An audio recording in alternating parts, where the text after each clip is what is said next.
किस बात की गिरफ्तारी? उस केस में गिरफ्तारी जिसमें कोई सबूत ही नहीं है, कोई एविडेंस ही नहीं है।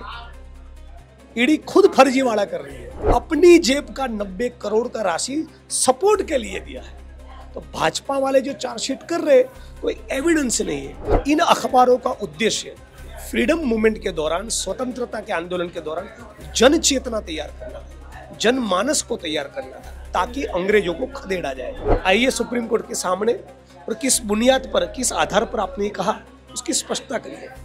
इतना सुप्रीम कोर्ट स्टैंड ले लेना, मजा आ जाए। एजीएल की प्रॉपर्टी लखनऊ में, बंबई में, दिल्ली में, इंदौर में, जहां पर भी है, वो यथास्थिति में है, स्टेटस को है। एक इंच भी वहां से वो हिली नहीं, तो केस किस बात का? गुजरात के बड़गाम विधानसभा क्षेत्र के विधायक जिनेश मेवानी हमारे साथ हैं और वो झारखंड आए हैं।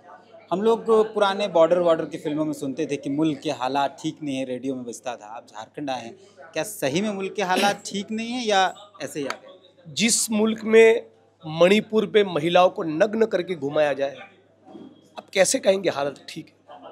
जिस मुल्क में 100 में से 55 बहनें एनीमिक हो, जिस मुल्क में गुजरात में बिल्किस बानो के बलात्कारियों को जेल में से रिहा करके लड्डू खिलाए जाए, जिस मुल्क में जामिया के हॉस्टल में बहनों को डंडों से पीटा जाए, जिस मुल्क में लाखों किसान सुसाइड करें, मजदूरों को न्यूनतम वेतन न मिले, राशन की लंबी लंबी कतारें हो, मैनुअल स्कैवेंजिंग, मैला ढोने की प्रथा आज भी जिंदा हो, 500 रुपये के लिए वाल्मीकि समुदाय के सफाई कर्मी को गटर में उतरकर मरना पड़े, छुआछूत जिंदा हो, डिस्क्रिमिनेशन जिंदा हो, सरकार एक कास्ट सेंसस तैयार करवाना न चाहती हो, हालत कहाँ ठीक है?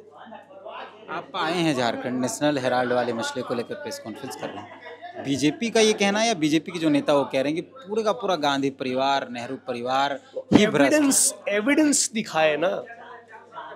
एविडेंस क्या है उनके पास?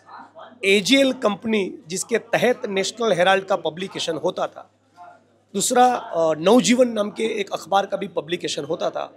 इन अखबारों का उद्देश्य फ्रीडम मूवमेंट के दौरान, स्वतंत्रता के आंदोलन के दौरान जन चेतना तैयार करना था, जनमानस को तैयार करना था, ताकि अंग्रेजों को खदेड़ा जाए। लेकिन ये प्रॉफिट करना, मुनाफा कमाना, पैसा बनाना एजीएल और नेशनल हेराल्ड का मकसद नहीं था।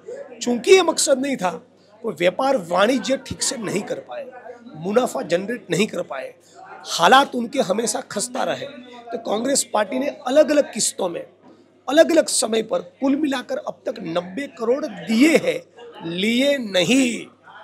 उनसे पैसा, उनकी प्रॉपर्टी लिया नहीं, अपनी जेब का 90 करोड़ का राशि सपोर्ट के लिए दिया है। तो भाजपा वाले जो चार्जशीट कर रहे, कोई एविडेंस नहीं है।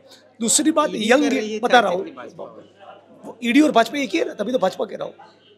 तो यंग इंडियन जो है वो स्टेक होल्डर है, उन्होंने स्टेक लिया है, प्रॉपर्टी की खरीद बिक्री तो हुई नहीं। तो आज भी जो एजीएल की प्रॉपर्टी लखनऊ में, बंबई में, दिल्ली में, इंदौर में, जहां पर भी है, वो यथास्थिति में है, स्टेटस को है।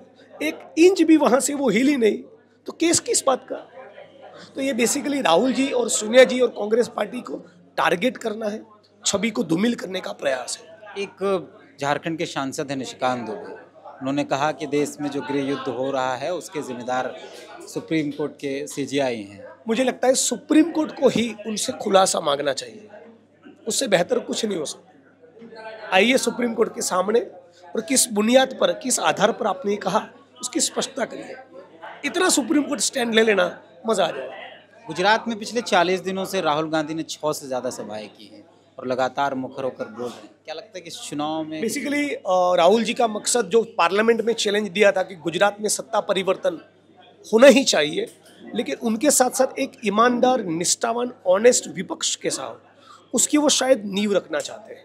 और इसलिए सारे जिलों में हम सभी को कमेटियां बनाकर भेजा है कि 4-5 लोगों की टीम बनाओ, कौन बेस्ट लड़ाई लड़ने वाला बंदा है उस जिले का, उसको जिला का प्रमुख बनाएंगे। और डायस पर से राहुल जी ने यहाँ तक कह दिया कि गुजरात के 33 जिलों के जो डिस्ट्रिक्ट प्रेसिडेंट है, उनमें से कोई सीएम फेस बनेगा, पीसीसी के बड़े लीडर में से नहीं। तो एक नए सिरे से ग्रासरूट से पार्टी का खड़ा करना चाहते हैं और मैं बहुत उसको पॉजिटिवली देखता हूँ। अंतिम सवाल है, चार्जशीट ईडी ने कर दिया है, अगर गिरफ्तारी की बात आती है तो फिर आप लोग अरे काहे गिरफ्तारी, किस बात की गिरफ्तारी? उस केस में गिरफ्तारी जिसमें कोई सबूत ही नहीं है, कोई एविडेंस ही नहीं है। ईडी खुद फर्जीवाड़ा कर रही है और जो भी होगा दिखा गिरफ्तारी तो जाएगा। आपकी भी हो गई थी। हाँ तो आप लड़ेंगे, सड़क पर उतरेंगे, इंकलाब होगा यार। हर जोर जुलम की टक्कर पे संघर्ष हमारा नारा है।